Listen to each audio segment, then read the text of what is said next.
Thank you. Thank you. ನಮಸ್ತೆ ಎಲ್ರಿಗೂ. ನಮ್ಮ ಪಾಪು ನಾವು ಅವನಿಗೇನಾನ ತಿನ್ನಕ್ಕೆ ಕೊಟ್ಟರೆ ಅವನು ಫಸ್ಟು ನಮಗೆ ತಿನ್ನಿಸ್ಬಿಟ್ಟೆ ಅವ್ನು ತಿನ್ನೋದು. ಅದಾದಮೇಲೆ ನಮ್ಮ ಪಾಪು ನೋಡಿ ಎಷ್ಟೆಲ್ಲ ಹೆಲ್ಪ್ ಮಾಡ್ತಾನೆ ಅವ್ರ ಅಮ್ಮನಿಗೆ ಅಂತ. ಮನೆ ಕಸ ಗುಡಿಸ್ಕೊಡ್ತಾನೆ, ಒರೆಸ್ತಾನೆ, ಬಟ್ಟೆಗಳೇನಾದರೂ ಮಿಷಿನ್ಗೆ ಹಾಕ್ಬೇಕಾದ್ರೆ ಒಂದೇ ಬಟ್ಟೆ ತೆಗೆದು ಕೊಡೋದು. ಆ್ಯಕ್ಚುಲಿ ಪುಟ್ಟ ಕೈಯಲ್ಲಿ ಈ ರೀತಿ ಹೆಲ್ಪ್ ಮಾಡ್ತಿದ್ರೆ ನನಗಂತೂ ತುಂಬಾ ಖುಷಿ ಆಗುತ್ತೆ. ಪಾಪುಗೆ 1.5 ಇಯರ್ದು ವ್ಯಾಕ್ಸಿನೇಷನ್ ಹಾಕ್ಸ್ಬೇಕಾಗಿತ್ತು. ಹಾಗಾಗಿ ನಾವು ಹೊರಟಿದ್ದು ಹಾಸ್ಪಿಟಲ್ಗೆ. ಸ್ವಲ್ಪ ಹತ್ಕೊಂಡ. ಅದಾದಮೇಲೆ ಈವ್ನಿಂಗು ಹೊರಗಡೆ ಹೋಗಬೇಕಾಗಿತ್ತು. ಇತ್ತೀಚೆಗಂತೂ ನೈಟ್ ಔಟ್ ಎಲ್ಲೂ ಹೋಗಿರಲಿಲ್ಲ ನಾವು. ಹಾಗಾಗಿ ಎಲ್ಲನೂ ಹೊರಗಡೆ ಹೋಗ್ಬಿಟ್ಟು ಬರೋಣ ಅಂತ ಹೇಳಿಬಿಟ್ಟು ಹಾಗೆ ಶರತ್ ಅವ್ರ ಅಣ್ಣನ ಸಹ ಮೀಟ್ ಮಾಡಬೇಕಿತ್ತು.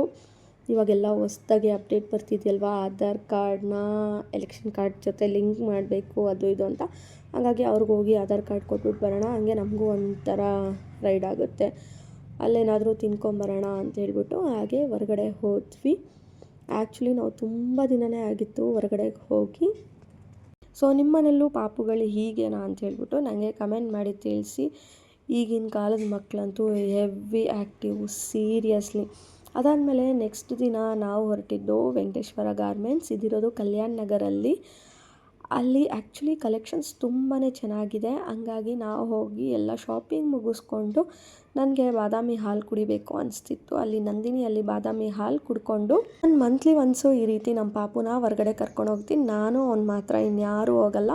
ಎಲ್ಲಾದರೂ ಮಾಲ್ ಇಲ್ಲ ಸ್ಟ್ರೀಟ್ ಶಾಪಿಂಗ್ ಏನೋ ಒಂದು ಕರ್ಕೊಂಡು ಹೋಗ್ತೀನಿ. ಸೊ ದಟ್ ಅವನಿಗೂ ಖುಷಿಯಾಗುತ್ತೆ, ನನಗೂ ಖುಷಿಯಾಗುತ್ತೆ. ಒಂಥರ ಟೈಮ್ ಅಂತಲೇ ಹೇಳ್ಬೋದು. ನೈಟ್ ಮನೆಗೆ ಬಂದು ವಾಕಿಂಗ್ ಮುಗಿಸ್ಕೊಂಡು ಈ ದಿನನ ಎಂಡ್ ಮಾಡ್ತಿದ್ದೀವಿ. ವಿಡಿಯೋ ಇಷ್ಟ ಆದರೆ ಪ್ಲೀಸ್ ಒಂದು ಲೈಕ್ ಮಾಡಿ ಮತ್ತು ಶೇರ್ ಮಾಡಿ, ಕಮೆಂಟ್ ಮಾಡಿ. ನೆಕ್ಸ್ಟ್ ವಿಡಿಯೋದಲ್ಲಿ ಸಿಗ್ತೀವಿ. Until then take care, bye, lots of love.